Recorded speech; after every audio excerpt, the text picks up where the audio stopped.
Ho, ho, ho, everybody. December 26th, 2013. Did you survive Christmas? Did you? The holidays not quite over yet. New Year's bearing down on us at a fast clip. Hope you had a very Merry Christmas, if you are of that denomination. Dr. Glidden, on the other hand, had a humbling experience. And, you know, I'm the first to admit that I'm not perfect, and I'm the first to admit, oh, my God, I got hit with both barrels this week. For some reason, my longevity order, I changed the date at which it was shipped, and I forgot that I changed the date at which it had shipped, so I have been out of 70% of my longevity supplements for 7 days. 70% for 7 days, and I thought to myself, holy smokes, that's not going to matter. I've been doing this for 4.5, coming up on 5 years. I'm saturated to the hilt. There's going to be no problems whatsoever. I don't think so.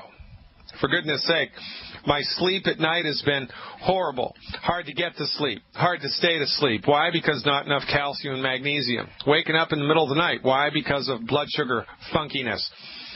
Restless legs before bed. Little painful arthritic stuff in joints that I thought were completely healthy is starting slowly to creep back in on little cat's feet. I'm telling you, the proof of the pudding is in the eating, and the way that healing goes, it's somewhat frustrating sometimes because your body heals itself incrementally and things start to fall away. Little niddly-piddly complaints start to fall away, and then bigger complaints, and then bigger complaints. But look, when they've been gone for more than 2, 3, 4 days, you forget that they were even there. You forget that they were even there. So maintaining the discipline of medical nutrition often is hard, but not with longevity. Because, simply stated, when you take the products, you feel better. When you stop taking the products, you feel worse. And it's definitely happened to me. You want to give that a run for the money? I don't recommend you do it. But if you want to have first-hand experience about what I'm talking about, to drive home to your frontal cortex the fact of the matter before the board that you must nutrify your body every day. You must take a shower every day. You must drink water every day. You must live in warm houses every day and clothe your body every day and feed your body every day. Well, there's one more thing you must do every day. Take your 90 essential nutrients appropriate for body weight. And if you fail to do that, it's only a matter of time until life starts to become not that great again. And then you have first-hand experience of the overarching power of science-based, clinically verified medical nutrition. So that's the first barrel. Dr. Glidden, like a knucklehead, ran out of his nutritional supplements and paid for it, baby, paid for it. Number 2, Christmas dinner. Christmas dinner, there must have been 16 courses. I'm telling you, people were cooking all day long. People were cooking for 2 days. I mean, there was ham, there was turkey, there was roast beef, there was salad, there was potato salad, there was everything in the world. And on one part of the table, because, you know, this is the relatives that I'm alluding to here. One part of the table was gluten-free. Thank you very much. Thank you very much. Thank you very much. But on one part of the table that was gluten-free, there was a green bean casserole that somehow got snuck down to that end of the table, and it wasn't gluten-free. I, however, did not know that it was not gluten-free. So, you know those serving spoons, kind of a big spoon that, you know, they have on dishes to, you know, lop off the mashed potatoes with and the corn and the green beans and whatever. Well, I'm a big green bean fan, especially green bean casserole, and so I have 1.5 scoops, serving spoon size of the green beans. And I'm 3/4 of the way through the meal, and someone looks over my shoulder and says, you know, those aren't gluten-free, because I am the gluten-free champion of the family, right? I'm the person that forwarded this whole notion of let's go gluten-free. And my hat really goes off to members of my extended family who haven't given me crap about this and who actually have helped in this regard, especially my significant other, Brenda, without whom none of this could be possible, by the way. So here I am, halfway through, three-quarters of the way through the green bean casserole, and I find out it's got gluten in it. And I'm thinking to myself, well, it represents maybe an eighth of the food that's on my plate. Maybe an eighth of the food that's on my plate. I mean, I'm not feeling any pain. I'm 2 glasses of wine into the program, right? Life is good, having fun, surrounded by family, life is good. 4 hours later, and I counted it, 4 hours later, I started to get sick to my stomach. I felt like I'd had, a bad egg or something, with that feeling when you're kind of right on the verge of throwing up, but you don't really want to, but you really want to, but you don't really want to, but you know that feeling, you know what I'm talking about? Well, there I am, 4 hours later, with all of this intestinal tumult going on. Nobody else in the family has the problem, and we were all eating the same food. It wasn't like there was a bad egg, right? It wasn't like there was a bad something that snuck in. And because if that was the case, everybody would have been feeling sick. I was the only one who's gluten-free who had some gluten. I did it by mistake. And just like in France, the end of May when I was on vacation in France and we had to eat the French bread to be polite. Didn't really have to, but I did. Just to be gentlemanly. I got hammered. 4 pieces of French bread laid me out for practically a week. Well, 1.5 big spoons of green bean salad with a little bit of breadcrumbs on top of it, which I thought were gluten-free, which weren't, hammered me.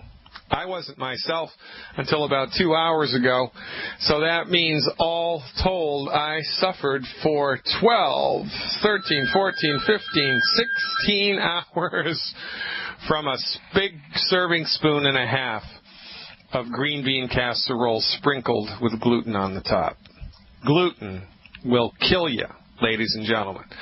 Let this be a warning to you. The further you go down the road with longevity, the longer and longer you stay away from the 10 bad foods, the longer you become gluten-free, the longer you become oil-free and fried food-free and well-done red meat-free, etc., etc., etc.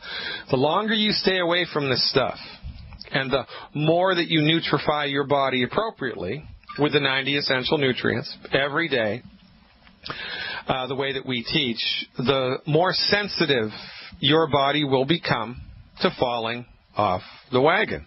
The more sensitive it becomes to falling off of the wagon. It's kind of like, there's a phenomenon in the natural world called habituation. And that's fancy schmancy doctor talk for when you are exposed to a stimulus over and over and over and over and over and over again, you get desensitized to it, right? So when you first start to smoke cigarettes, heaven forbid you do that, you first start to smoke cigarettes, you feel like crap. You're throwing up, you're nauseous, you hate the way that they taste, you hate the way that they are, but you're doing it to be cool. And then, after 2, 3, 4 weeks of that nonsense, you don't feel like crap anymore. As a matter of fact, you start to feel good when you smoke a cigarette, and then the nicotine craving kicks in and you're done. But the fact of the matter is you have habituated to a net negative response. Your body has gotten used to feeling like crap, and so you don't feel like crap anymore. Well, this is what's happened to everybody in the world who eats the 10 bad foods every day, like everybody in the United States. We stop feeling like crap. Meanwhile, behind the scenes, underneath it all, your metabolism is slowly peeling away at the core. Your metabolism is slowly unraveling at the core. Your metabolism is suffering every moment of every day because you're eating the wrong foods, but you've gotten desensitized to the negative effects. Oh, what are you talking about? Gluten. I love gluten. Look at me. I'm eating my oatmeal and I'm as strong as a horse. Yeah, okay, and then you're 25 and you develop high blood pressure, and your doctor tells you it's genetic, when in fact, point of fact, it's because you've been eating gluten for 25 years and those chickens just came home to roost. This is the way that it is in the wonderful world of holistic medical nutrition. We have a doubly difficult job here. Those of us involved in promulgating Longevity's message of science-based, clinically verified health recovery through medical nutrition. Number one, because what we talk about is contrary to popular opinion. It's the tip of the spear. It's the next best thing. It's the new thing. It's hard to convince people who are, bridled with the old thing that the new thing really is better. So we have a job there. And then the other job that we have is convincing people to maintain the discipline, because it takes a while for medical nutrition to kick in and then for medical nutrition to complete the job. Healing is a process, right? It's not an event. Healing unfolds over time. It doesn't happen in one moment in time like oxycodone does, or like Tylenol does, or like extra strength Advil or Pepcid AC does. Immediate effects, non-curative immediate effects. Well, with medical nutrition, it's the opposite. Medical nutrition heals the body, and healing is a process. It takes time. So you have to maintain a discipline over time. And then once you start to feel good, you have to continue to maintain the discipline. And this is the job that we're up against, ladies and gentlemen, educating people about the vast benefits of science-based, clinically verified medical nutrition. And, you don't have to be the expert. You just have to point to the expert. We're having a Boxing Day sale right now at my website. It's a surprise one-day after Christmas sale, 40% off of my 7 DVD box set. 7 DVD box set, 40% off. You save $63 if you purchase it today. If you're interested in education, maximizing your supplements, healthy weight loss, a strong body without cancer, healthy blood sugar, healthy bones and joints, cholesterol myth busting, healthy heart and blood pressure for $95.40. Check it out today. FireYourMDNow.com. Coming back with the Commander. Stick around. Welcome back, ladies and gentlemen. Dr. Peter Glidden here with you live today, December 26, 2013. It's Boxing Day up in Canada, right? So that means we have lots of Canadian distributors, lots of Canadian supporters, lots of Canadian friends. On their behalf, we're doing a 40% off sale today only of my 7 DVD box set. If you buy it today, you save $63.60. Normally, it's on sale for $150. Normally, we sell it for $159. Today, you can get it for $95.40, saving you $63.60. Most excellent way to populate our education to people in your downline. It's not too late. Check it out. FireYourMDNow.com. That's FireYourMDNow.com. It's Thursday, so you know what that means. The Commander is in the house. Check him out at Wellness Warriors with a Z, Wellness Warriors on Facebook. Welcome aboard, Commander. Good to have you back. Hey, that's good. Merry Christmas. How are you, buddy? I'm good, man. I didn't get both barrels like you did, buddy. I know, I did. It happened again. Every once in a while, just when I think I'm sailing down the road, God slaps me upside the head and keeps me humble, right? Yeah, that's it. The humble card gets played. I remember when you went to France and you had that. But, that's happened to the Commander, too. You ask all the right questions. I think I was having some grape leaves wrapped in some... They wrapped around some beef and they had some lemon sauce on there. I said, "Did you guys make that yourself?" And they said, "Yes." And I said, "Is there any flour in it?" And they said, "Oh, no." Well, the next day it was like, this time my trailer hit me. Yeah, I know. I'm down out like Beverly Hills. So, yeah, that habituation thing is so right on the ball, man. And it's funny, isn't it? Don't you think it's funny that it's a delayed reaction like that? Because you normally would think, it's an immediate thing, but it's not, man. It's delayed. It's delayed. Now, I don't know why that is, but it's curious to me. It is. And you know what I found out that helps me sometimes? I know it was bred for you pretty much, and it always is eat some quinoa. Load up on quinoa. Really? Yeah, it seems to push everything through faster. You know, you get something to push it through faster. I don't know. Maybe vegetable juicing would be good too. I don't know. Yeah, it may require us to do some research. You know. Well, yeah, well, it makes sense, right? Because the problem is a mechanical problem with the gluten. Right. So anything you can do to move it through the intestinal tract faster would be a smart thing to do. So, well, hey, look, quinoa is good enough for the Aztecs, man. It's good enough for me. Absolutely. By the way, for those of you in the listening audience who don't know what quinoa is, it's a South American grain, very, very similar to rice in look, texture, feel, and taste. It's got a little more nutty taste than rice. And it's what sustained the Aztecs. I mean, it sustained the Aztec. I believe I'm correct in this statistic, Commander. You can correct me if I'm wrong. I believe that ounce for ounce, quinoa contains more protein than any other grain on the planet. Am I on the money there? I think so. And, you know, they describe quinoa as a total protein, whereas a lot of grains are not. You have to take some beans or something to make it a complete profile of amino acids to get in your system to support the health of your body. But quinoa, again, the Aztecs proved it, man. As proof was in their quinoa pudding. And hey, maybe there's another. Maybe we can make that for a new holiday tradition. Instead of figgy pudding, we can have quinoa pudding. That's it, buddy. We can do it. No worries. I'll put Mrs. Commander on the task, you know, being that raw food chef she is, and I will put her on the task. Now, how much of your diet? This has always been a fascinating subject for me. How much of your diet is raw food? And how much? 10%, 20%, 50%. No. What do you think? At least 50, if not 60%. Yeah. Now, and how long have you been beating that drum? How long have you been, going raw food 50%? I think we were talking about it at the convention last year. What month was that? Me and Sanjeev were talking about that. And I was telling him I'm kind of bloated.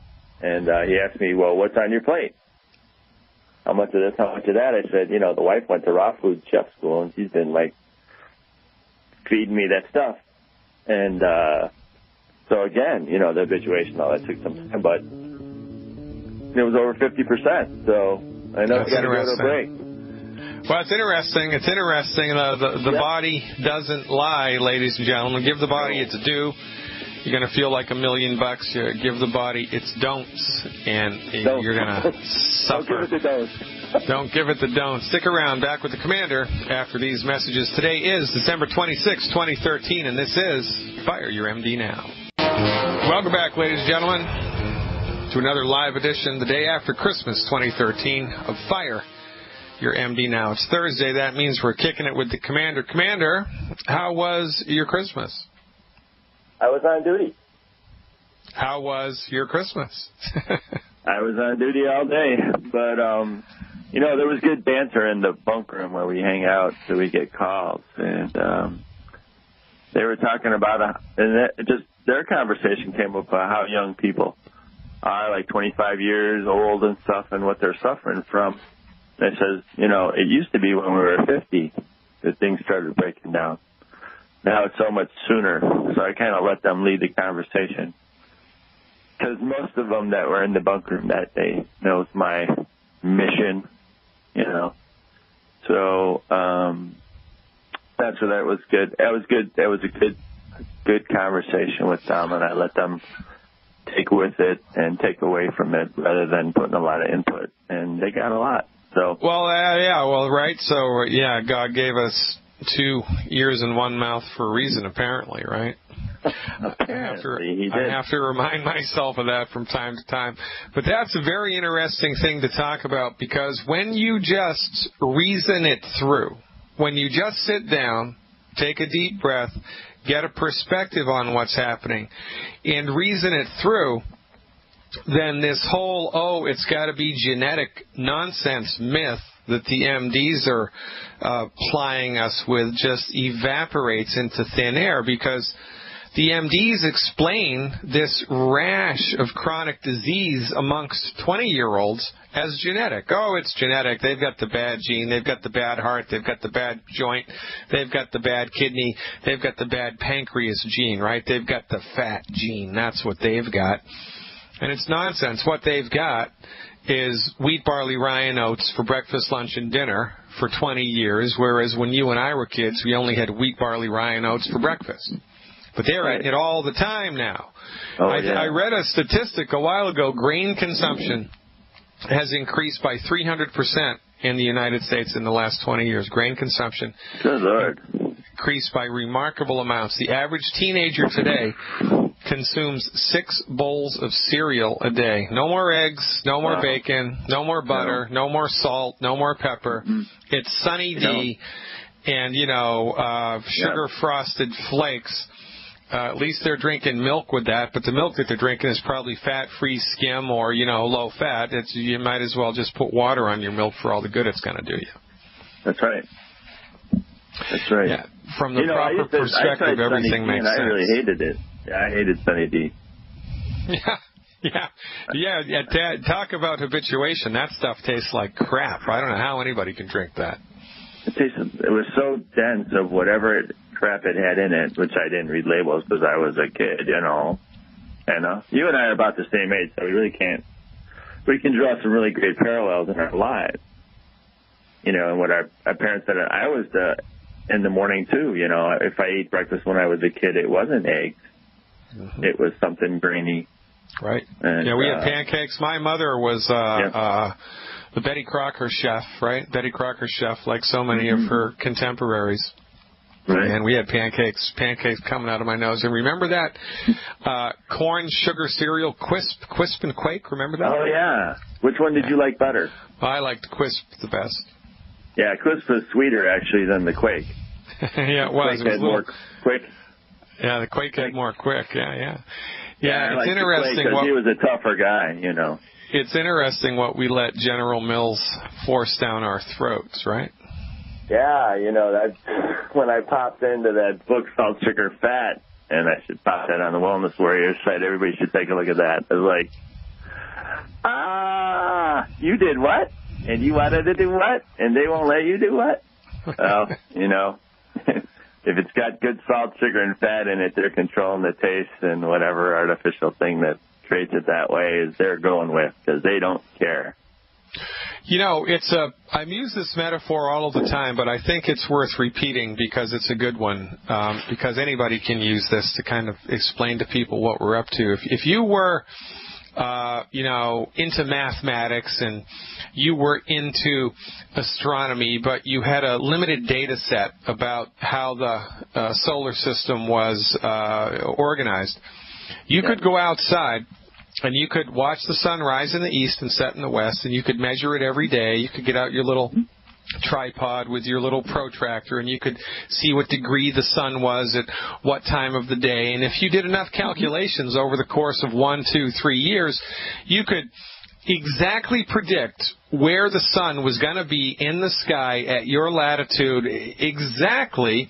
To 25 years from now, you could make an exact prediction, and you'd have all of this data, the volumes of data to support your position. But if you missed one data point, one single data point, that the Earth revolves around its axis, and you didn't know that, if you did not know that, you could logically conclude that the sun moves around the Earth, and you would have tons and tons and tons and tons of data to back up your position. And because you were missing one data point, you'd be wrong.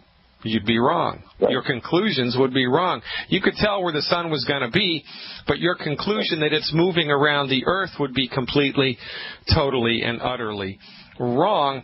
And it's exactly the same way with the MDs.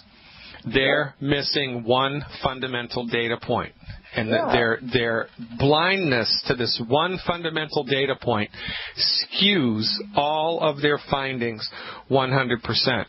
The data point that they're missing is the human body is inhabited by a spiritual force Call it the soul force, call it your spirit, call it whatever you want to do, depending on what your religious persuasion is. But your body has a spiritual force inside of it which has wisdom, which has intelligence. Your body knows how to fix itself. Your body wants to fix itself. Your body is trying all of the time to fix itself. But your body can't magically create raw materials out of thin air. So when your body runs out of nutrients, things start to break, and then the MDs will tell you that it's genetic. Right. When you develop a chronic health condition, your MD will tell you that's just life, that's just the way that it is, it's not a perfect body, and you have heartburn because you have a stomach. You have heartburn because you have stomach acid, and so we need to eradicate all of the stomach acid. You have left knee arthritis because you have a left knee, so we need to cut it out and give you a titanium man-made left knee, and that can't fail. And it's this nonsense. They've missed the data point, and because they've missed a data point, their therapeutics fail, and they give us nonsense explanations for everything, like, this epidemic of chronic diseases now happening in the 20s instead of our 50s and 60s. That's because of genetics. It's bad genes. Well, no, it's not.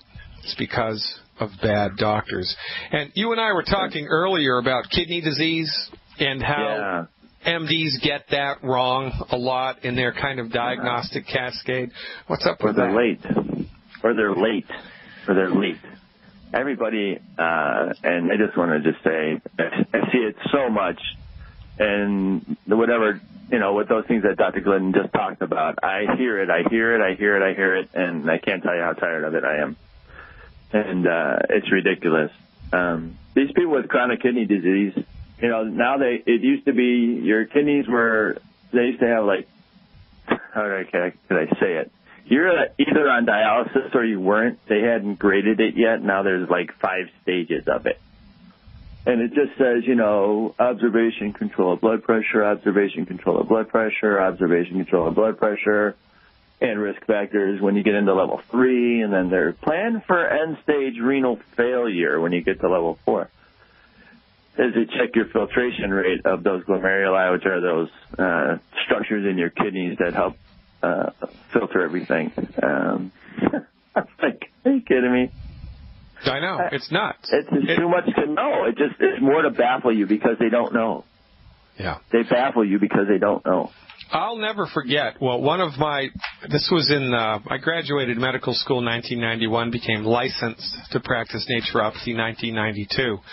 I think it was 1993 or 1994. I was in private practice in Massachusetts. And a guy with cancer came into my office. He wanted to know what I could do to help him and if there was anything that, we had to support and promote the structure and function of his body with. And he told me his story. And, I'm brand new out of the chute. Yeah. And he told me, and my head really exploded. This is when it really sunk into me, the MD philosophy of healing. I really got it, right down to my bones. He told me that he'd been diagnosed with leukemia. And I said, well, what did the MDs tell you to do? What are they putting you on? They said, oh, no, they couldn't do anything for me because my disease wasn't bad enough. They told me I had to go home and wait until the leukemia got much worse, and then when it got much worse, I would be a candidate for chemo and radiation. My freaking head exploded. The irony of that is, as I transported somebody like that the other day from one hospital to the major medical center, big time, long trip, because they said their doctors couldn't figure it out. He got leukemia in May. But as I read through his history on the way, I saw things like cataract and all these inflammatory disorders, and I got them, and I said, listen, man, do one thing for yourself. Get out of the hospital. And, because he was losing blood from somewhere, and they couldn't decide whether it was the chemo or not. I said, well, probably, because it's destroying arbitrary cells and not leaving good ones in a great way. And with all these things that you had going on, it's the same octopus but different arm. Yeah, that's right. But people don't see it. And the medical profession isn't trained in that because the MDs are trained. They actually believe that once you're sick, you're screwed, and you don't have any choice, that your body can't fix itself, the body can't heal itself, and that your only option is to let the doctor come in with man-made synthetic drugs and surgical procedures, the intention of which isn't to fix anything, but to orchestrate a hostile takeover of the metabolism of your body, and this is what passes for the best medicine in the world. It's unbelievable to me that as many people in the world value, as they do, value what the MDs do, because their thought process is so old-fashioned, it's so out of date, it's so archaic, it's so juvenile, it's so ineffective, it's so expensive. And, honestly, for chronic disease, it just doesn't work. I think it's only a matter of time before this whole house of cards falls down. We only have a minute left here, Commander. Let's pitch Wellness Warriors. I'm going to give it to you for the last 60 seconds. Take it away. All right. Thanks, Dr. Glidden, again, always for chatting and bringing things to light. I'm just going to tell the Warriors, and I did put a video on yesterday after working 14 hours, to tell people to help, to love up on their family and their friends, spread the word about Dr. Wallach's message, and tell them do not let symptoms dictate your life. Do not let symptoms dictate your life. Dictate your own health. Take control. Life will be better. We fall down sometimes, but we get up. So get up and get moving, and let's get this out there. People are going to want to make changes now. It's the holidays. Let's go do it. And I will talk to you next Thursday. Thanks, Commander. It's always a pleasure. 866-582-9933. Give me a call, folks. 866-582-9933. Lines open. December 26th, 2013. Welcome back, ladies and gentlemen, to another live performance of Fire Your MD Now, as we're winding out 2013 and looking so very much forward to 2014. Let's go to New York and talk to Jim. Hey, Jim, thanks for calling. You are live.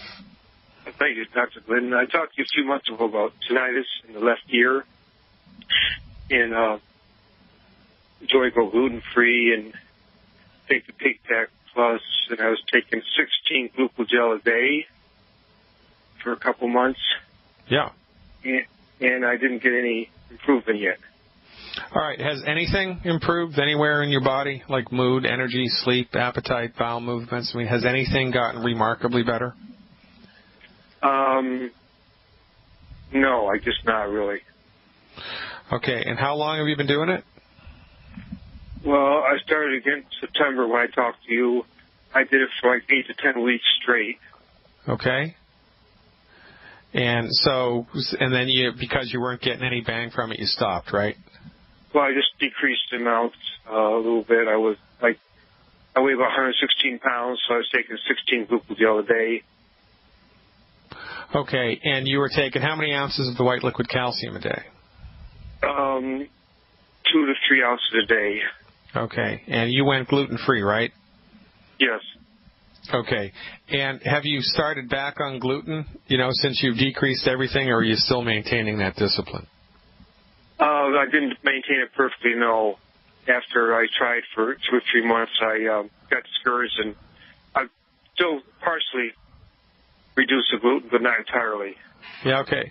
Well, I got to tell you, Jim, from our point of view, right, I mean, every once in a while we get a intractable case. Every once in a while we get something that's stubborn and just hangs fire. But really, most of the time, the only time that medical nutrition fails is if you're not taking enough, which you weren't. You were taking enough. You're not absorbing enough, which you may not have been just because you've been eating gluten your entire life and, you're only off of it for a couple of months.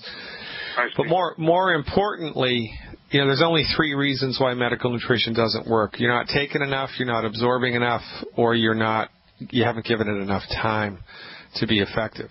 Now, I can't imagine, and this goes back to what I was alluding to in the first part of the segment today, because when your body heals itself with medical nutrition or some type of holistic intervention, oftentimes symptoms will fall away, and after they're gone for 3 or 4 days, you forget that they were even there in the first place, right?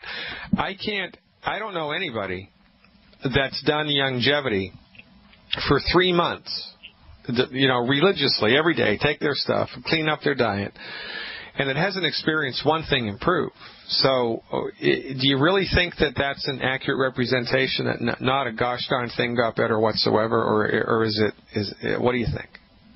Well, my joints are better, I think. Yeah, if I think back now, my certain joints are better. I've had cartilage removed from my knee, so I've worked on that for a couple of years, so that's got better. Yeah. Well, now, all right, so there's one thing. Did you ever try the CM cream inside the ear canal? Yeah, I did when I first started. I live close to Bernie Owens. Yeah. I worked with him, and that was his first suggestion, and I didn't notice any improvement, and so I'm kind of mystified as why this tonight is so stubborn. Well, yeah, it's because I think you just haven't given it enough time, and I'm reminded of a webinar that I was given a couple weeks ago, and there was a woman on the webinar, and she was trying to lose weight, right? And from our point of view, the only thing that makes people gain weight is you're eating too many calories, and the only reason you eat too many calories is because your body is starved to death because it doesn't have enough nutrients in it, because the food that you're eating doesn't have enough nutrients in it. And she listened to what we had to say, and she stuck by it, but it took her 10 months. It took her body 10 months before it turned the corner, and then she started losing weight like a rock star. But, in the intervening time, other things had gotten better. Her mood got better, her energy got better, her appetite got better, whatever. But her main thing was weight loss, and that didn't kick in for 10 months. So, what we're trying to do here is refertilize the tomato plant, right, and give it time to kick back. As long as something is improving, Jim, as long as you're feeling positive improvement somewhere, just maintain the discipline. Maintain the discipline. Give your body more time. Eventually, it's going to get as good as it's going to be able to get. And quite frankly, I see no reason why you shouldn't be able to get on the other side of this completely, considering what I've seen people recover from. Give it more time and see what happens. Thanks for the phone call. Stick around, folks. We're coming back at the top 6 minutes after the next hour.